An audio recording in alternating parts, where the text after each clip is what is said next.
It's wonderful to have you here. Thank you so much for having me. It's a long time coming, and I'm just so excited to talk to you and be a part of this. So the first thing I wanted to start with, because I know that you've had kind of recent um, changes in your career, and so I really kind of intrigued by stealth startup. Interesting. Tell me more about that stealth startup. Yes, my company right now is in stealth on LinkedIn, but we will be coming out of stealth very, very shortly. So my actual company is called Luster. We are a platform that allows go-to-market teams to practice their conversations, their skills in a really safe and scalable environment using conversational intelligence. So Luster.ai is the actual company. The actual company. Actual company, yeah. So, why this? Why now? Yeah. I've spent the last 16 years kind of bouncing around the B2B technology space. I've always been in go-to-market as either a salesperson, sales leader, sales executive. I've sat on the C-suite. And the second half of that has been mostly focused on enablement technology, communication frameworks, and how to actually help teams grow and scale at work, utilizing just the concepts of adult learning. And especially building products for enablement teams, I've noticed that there's this constant gap that has always been brought up, even with the best training tools or the best coaching tools or people. And it's always this idea of ingrainment, right? It's like we have to keep retraining people on the same things over and over again because they don't actually have a safe and what we call perfect way to practice. And solving that has always been really difficult, even for me, like selling enablement technology. And so starting this company was very, very close to my heart because it's the first time that we are properly productizing the element of practice and kind of taking the yuck out of it and no longer living in a world where we train people and then we test out what we just learned on live fire prospect and customer calls, right? It's like, we don't want to make our customers and prospects the guinea pig to like the new talk track that we just learned. So how do we create a safe environment for teams to practice at scale and then go and perform and be their best selves? So simply put, if you've ever been on a sales call of any kind, and you get off of that sales call and you go, oh my God, if I only had the opportunity to do that one more time, I would have done so much different. And with Luster, that's actually what you're able to do. Excellent, excellent. I'm really interested because I talk about the sales process is really broken, and the way we train people, even from the school level up, the way we train people don't doesn't always work to the way they like to be trained, what suits them best, and it tends to be one size fits all.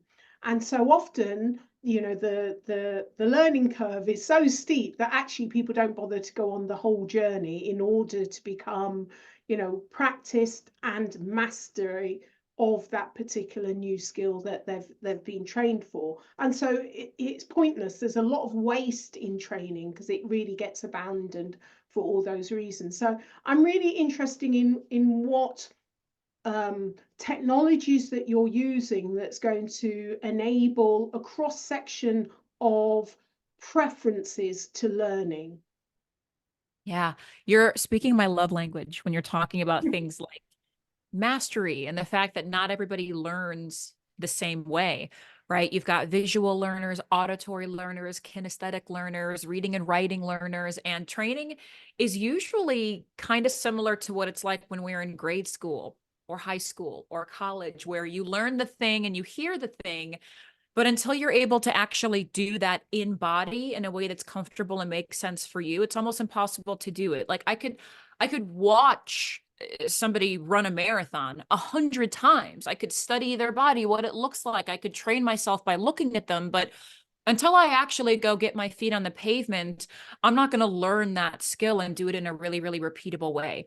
So we're utilizing some of the newest AI technology to be able to replicate those customer conversations and scenarios, but then also bring in the specifics of things like the industry. How difficult is the call? What is their personality? What are the external factors? What is your company, your product? How do your buyers typically engage? So think of it as like a simulated environment for either full conversations, practicing your sales methodology if you've been trained on one, even the element of skill drills.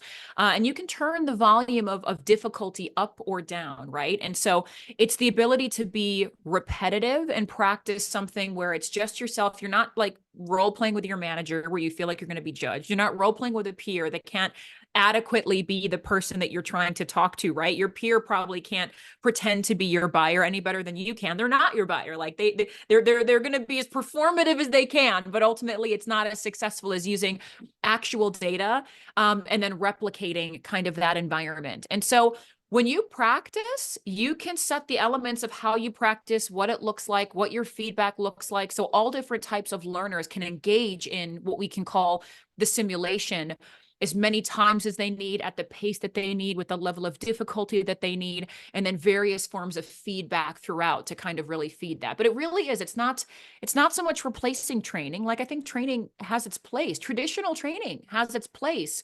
And so does coaching. Right. But that area in between is such a gray area. And I think it's part of what hinders our ability to be successful at work is we just don't have the opportunity to get in body like we need to. So is this tool perfect for people that are beginning their career in sales? Because it enables them from going from zero to being competent and able to sell? Or is it kind of meant across the board for even for well-experienced salespeople? Yeah, it's almost go-to-market agnostic because of how specific you can get with the technology. So think about, for example, if you're interviewing new sales reps to come into your organization, let's say you're hiring AEs. There's usually a role play that goes along with that, where part of the interview process is you're doing a role play with that individual, and like your VP of sales and your hiring manager like pretending to be a customer, and so you could use this technology to do that, where you could actually have the interviewee do a call with your customer and kind of see the scoring. But the interviewee has the benefit of being able to try that simulation a few times and actually learn a little bit and then kind of submit their best performance. There's certainly a ramp and onboarding element of it where, hey, I'm talking to this customer at this company in this industry for the first time because I just got hired here. So I'm either a new sales rep or a newly hired sales rep. And in both of those instances, getting comfortable practicing is certainly key. And then there's this everboarding element of it as well, where the best salespeople in the world never stop training. They never stop practicing. They never stop learning. And every organization has one thing in common. They all change really, really rapidly and really frequently. And senior sales reps don't show that they have the ability to change any faster than a new sales rep because they have to learn something new over again. Sure, they may have more foundational knowledge to apply, but this is also a great change management tool. So again, you think about the best athletes in the world, they practice every single week, right? So I think practice is pretty universal. How you practice might be a little bit of the differentiator that we can sort of bend and flex with. This is interesting. I'm interested in all of it, but one thing that caught me as a tool when you're going through a sales process, there's so much bias. There's over 20 biases, and so the first thing that I thought, who actually assesses what you submit? Is it another individual? Because that individual will still have the bias, or is it the AI tool? So that's the first question. Let me ask you that one first. Yeah, the right answer is both, right? So the tool is going to have an element of scoring. Now, that scoring model isn't necessarily something that is static and set in. We train the model for every company to basically give us a good score or a bad score based on your data, your conversations, and what you say is a great example of your call. So this isn't a matter of, sometimes you can see conversational intelligence. Like, for example, I was using I was using a call recording technology recently. I'm not going to say which one. And I was on a call with an account executive. And when I got the call back, it kind of gave the spit out of like, here's the score, here's what we would do better. And it was like, this was a negotiation call. And this is what the system told us, like, based on how we analyzed this, this was a negotiation call. And then all of the feedback was very specific to what this rep could have done differently in a negotiation call. There's only one problem. It wasn't a negotiation call. It was a demo, you know? And so all of that feedback, had it actually been a negotiation call, would have been helpful. But all of that feedback wasn't helpful because it wasn't framed on what the actual call was. And so then I had to go and be subjective and give my own subjective feedback, which is going to come from my experience and expertise, which, to your point, wildly varies. And so static analytics don't necessarily work if you want to utilize the concept of perfect practice. So on the one hand, it's training the model to show what a good or bad call looks like for your customer, your industry. And then the other piece of it is I firmly believe that AI wins when we can make other folks stronger. And so I do think that that human element of here's what I think of that call and here's what I would have done differently, or here's what I would keep doing. I think that's unbelievably important. My mission is not to replace coaches. It's to allow them to be more specific and more tactical and more actionable versus, my God, I have a team of 10 people and they've each done 15 hours of calls this week. How am I supposed to go in and find where I coach everybody on all of these? I just don't have the time as one manager to do that. How do we make managers more efficient so they know where to coach, when to coach? And I think I'm glad the way that you've kind of brought coaching into this, because coaching is a great asset in sales. It's a great tool. The problem is that many people that have to coach haven't been trained on coaching, so they're often coaching the person rather than the deal, or they're coaching the deal rather than the person. They don't know the difference, and then the overriding thing is that the industry is still very much focused and directed to the numbers. And so there still is in our overall educational system this funneling into the uniform. You know, education was originally designed to make us greater factory workers, and there still isn't enough of a bending towards the individual. And so what I like about this is that there is a customization to the industry, to the culture, to what you're looking for, to what you're supposed to be measuring, all of that. I use a tool that has got 2.4 million salespeople from leader, manager already assessed. So we are able to benchmark various industry and we know what good looks like. So whether we're recruiting, we can recruit for the best, and they're either recommended or not. You probably kind of have heard of it. And the reason why I picked up on the recruitment, because I thought this is a great add-on, because now we've got someone that's recommended, and then you get the coaching notes or the interview notes for that individual, not based on the group, but the individual of what you need to ask for. What would be great is actually putting them through that role play, and you could tweak it to those things that you still need to check out. And you really don't want the sales manager too involved in the process to bring in all the bias and recruit more like myself. You want that in the later stages, but actually if you could find someone that is in the right ballpark, they will be successful. But maybe culturally there's not a match. Do we need to check the skill set? I was thinking this is really a great way of actually using that tool in that circumstance. So I don't know what your thoughts are. I mean, I couldn't agree more. There's what have I been trained on? What do I need to be coached on? But typically right now, where coaching can be difficult is I'm usually coaching after you've performed in what I would call a high pressure scenario, right? A high pressure scenario is I made a cold call to a prospect, or I did an elevator pitch that was unsuccessful, or I did a really lackluster discovery and I wasn't able to get down to real pain, or my demo was really, really self-serving and I forgot to do discovery while I do a demo, right? So it's great to coach on that opportunity, but then it's almost kind of, it's a burned bridge and a like, go get it better next time, right? So there's that element of how do we allow coaching to happen before it impacts the customer, before it impacts the revenue.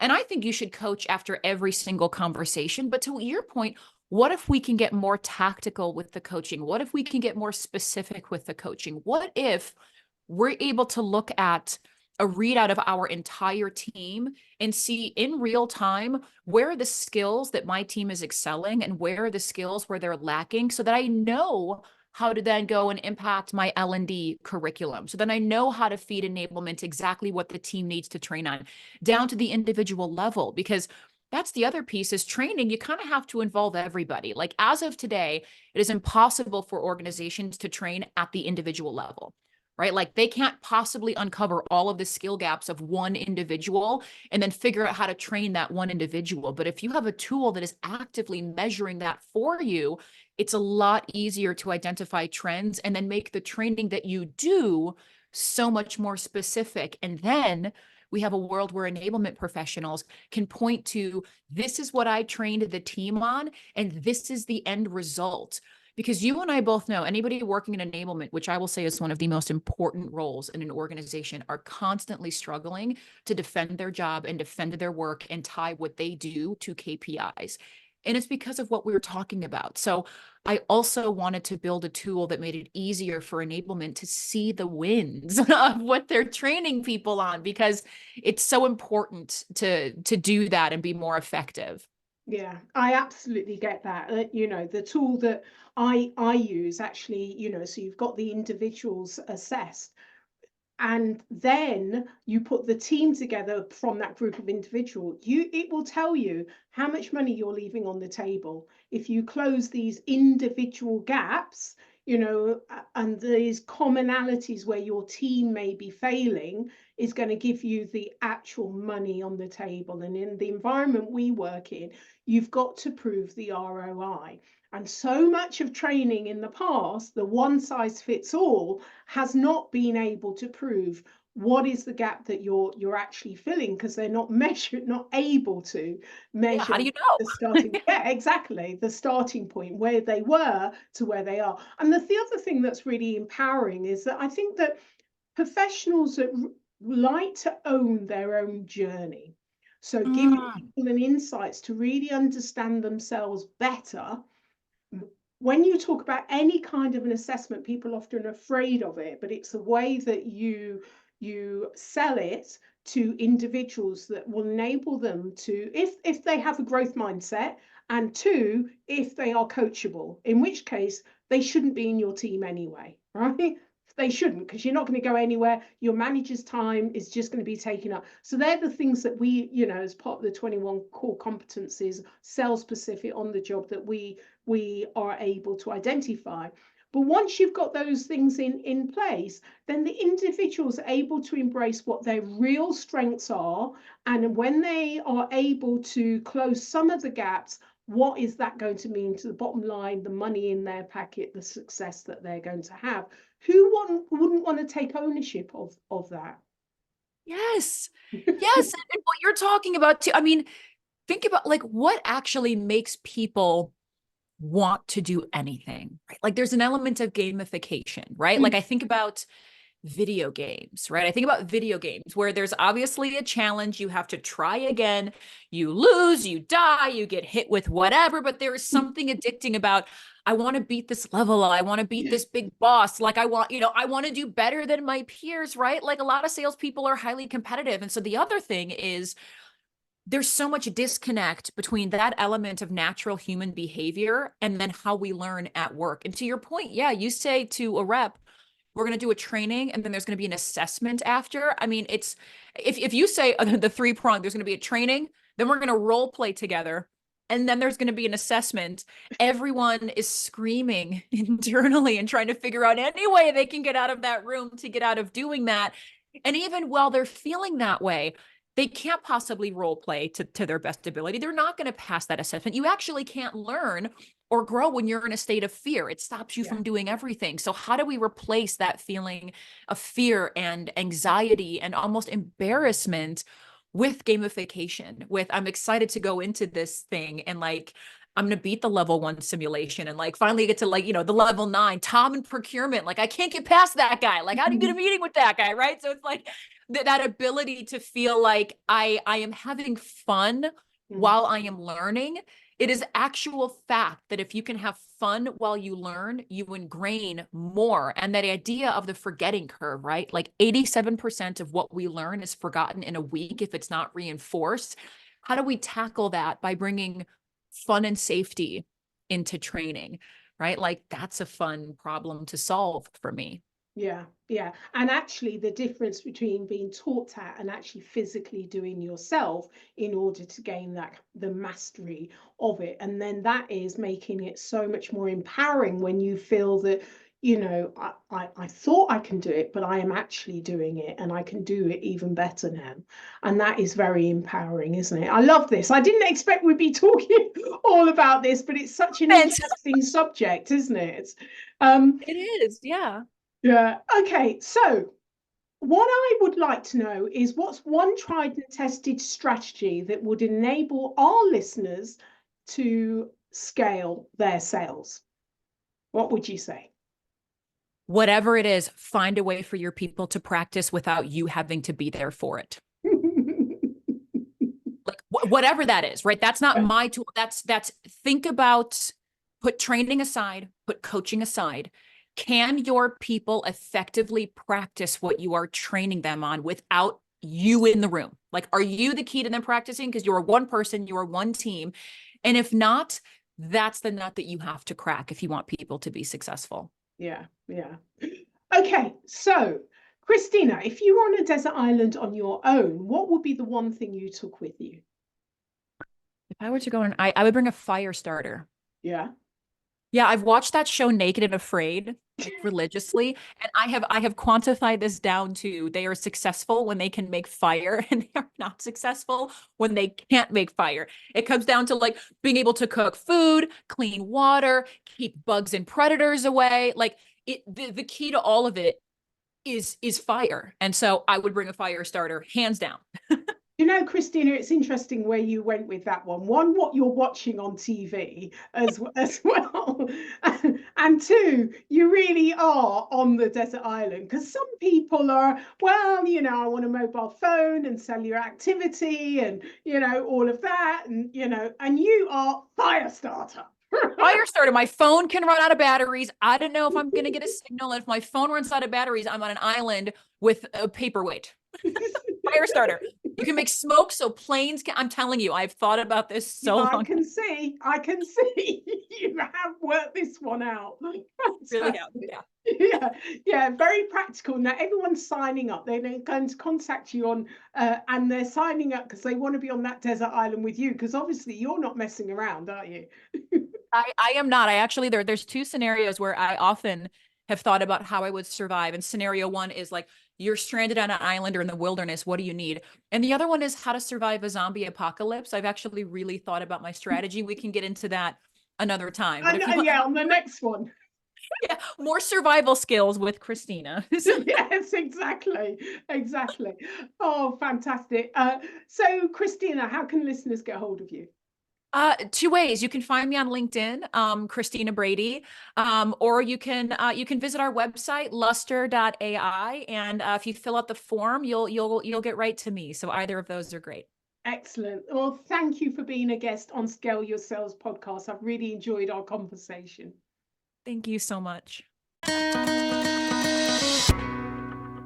Thank you for listening to this week's episode of Scale Your Sales podcast.